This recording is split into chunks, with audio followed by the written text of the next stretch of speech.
Magandang araw, purihin si Jesus at si Maria. Ngayong araw, tatalakayin natin ang panibagong aralin.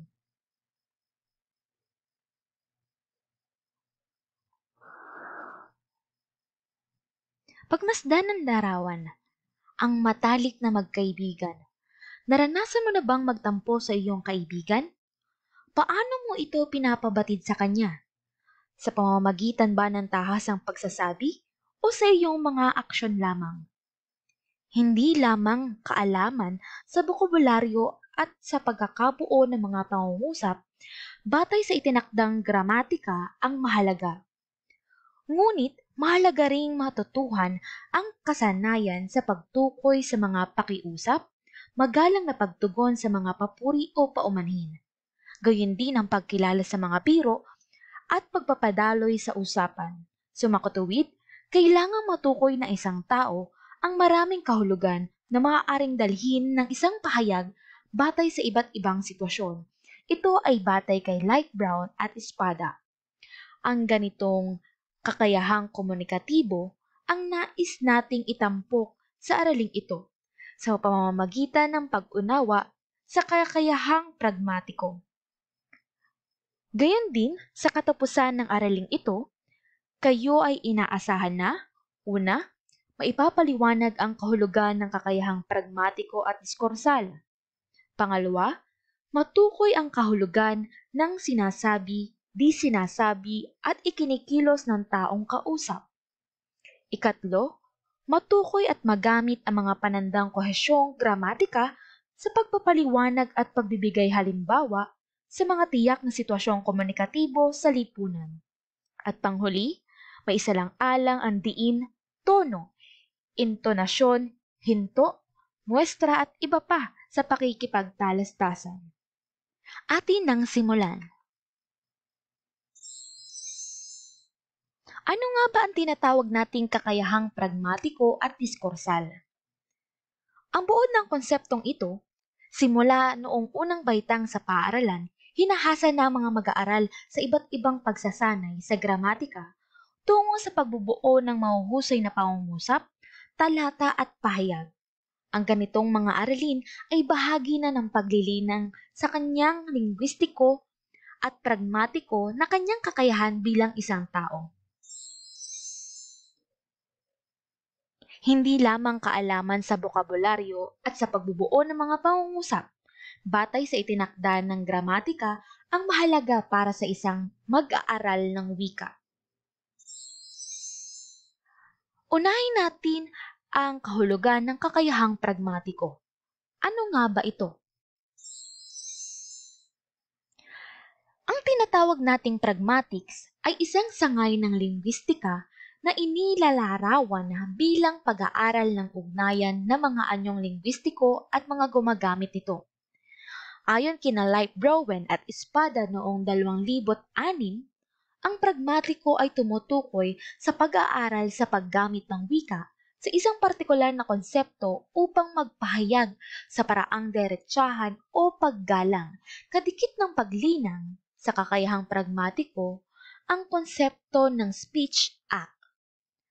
Para sa pilosopo sa wika na si J.L. Austin, noong taong 1962, ang pakikipag-usap ay hindi lamang paggamit ng mga salita upang maglarawan ng isang karanasan, kundi paggawa ng mga bagay gamit ang mga salita, kung kaya't ito ay tinatawag na speech act. Meron din tayong tatlong sangkap na ginagamit sa speech act. Una, ang sadya o intentional na papel nito. Sa Ingles, ito ay tinatawag na illocutionary force. Ikalawa, narito ang anyong linguistiko o locution. At ang ikatlo naman, ang epekto nito sa pakikinig o percussion. Ano nga bang pinagkaiba-iba ng mga ito? Pag sinabi nating illocutionary force, ang unang sangkap, ito ay sadya o intentional na papel. Ang halimbawa nito ay pagbibigay ng pakiusap, utos o isang pangako. Ang ikalwa naman ay tinatawag nating locution. Ito ang nagiging sangkap at ang kahulugan naman nito ay isang anyong linguistiko. Ang maaaring halimbawa nito ay patanong o pasalaysay na pangungusap. At ang ikatlo naman ay tinatawag nating perlocution. Ang kahulugan nito ay epekto sa tagapakinig. Ano nga ba ang dating nito o interpretasyon ng isang taong nakikinig? Ito ba ay pagtugon sa hiling o pagbibigay atensyon? Ang sunod nating tatalakayin ay tungkol sa ang verbal at di-verbal na komunikasyon.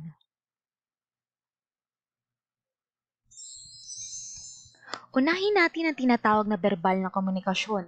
Mula sa kanyang sariling salita, ito ay mga salita sa anyong pasalita o umaari ding sa pasulat. Nagagawa ang paraang oral sa pamamagitan ng pakikipag-usap sa kaanak, kaibigan, at kakilala, pakikipagtalakayan sa klase at paglahok sa mga usapan, gayon din sa mga seminar at mga komperensya. Pag tinawag naman nating di-verbal na komunikasyon, ito ay may tatlong klasipika. Ito ang kinesika, proximika, at haptics. Ang kinesika ay tumutukoy sa kilos o galaw ng katawan. Bahagi nito ang ekspresyon ng mukha, galaw ng mata, kumpas ng kamay, at gayon din ang tindig ng katawan. Pag sinabi naman nating proximika, tumutukoy sa oras at distansya sa pakikipag-usap. Ang oras ay maaaring formal gaya ng isinaad ng relo o impormal na karaniwang nakadikit sa kultura gaya ng terminong ngayon na, sa lalong madaling panahon at mamaya na. Haptics, ito ay isa sa mga pinakaprimitibong anyo ng komunikasyon. Minsan, ito ay nagpapahiwatig ng positibong emosyon. Nangyayari ito sa mga taong malapit sa isa't isa, gaya ng mga magkaibigan o magkapalagayang loob. Ang halimbawa nito ay pagyakap o paghaplos.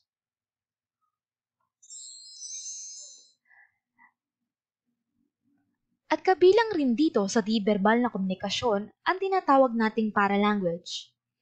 Mga di-linguistikong tunog na may kaugnay sa pagsasalita. Tumutukoy ito sa tono ng tinig. Ang paralanguage naman ay mga di-linguistikong tunog na may kaugnay sa pagsasalita. Tumutukoy ito sa tono ng tinig, pagtaas o pagbaba, pagbigkas ng mga salita o bilis ng pagsasalita. Sumunod rito ang katahimikan. Ang pagtahimik o hindi pag-imik ay nagbibigay ng oras o pagkakataon sa tagapagsalita na makaisip o bumuon at maaari mag-organisa ng kanyang sasabihin. Sa pagtahimik o pagdiimik, inihahanda ng tagapagtanggap ang mahalagang mensahe na sasabihin pa ng tagapagsalita. Kasunod nito ang kapaligiran, nagsisilbing komunikasyong di-verbal sapagkat ito ay kailangan ng tao upang maganap ang interaktibo at komunikatibong gawain sa buhay. Tumungo tayo sa kakayahang diskursal. Ayon sa UP Diksionaryong Filipino 2001, ang diskurso ay nangangahulugan ng pag-uusap at palitan ng kuro.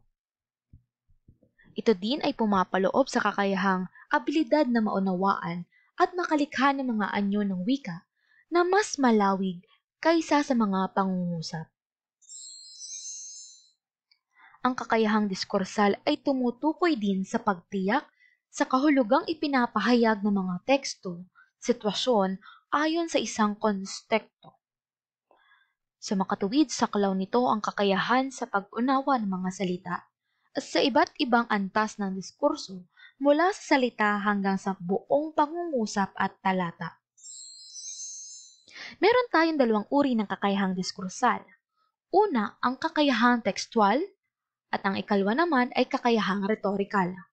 Pag sinabi nating tekstual, Ito ay kahusayan ng isang individual sa pagbabasa at pag-unawa ng iba't ibang teksto, gaya ng mga akdang pampanitikan, gabay instruksyonal, transkripsyon at iba pang pasulat na komunikasyon.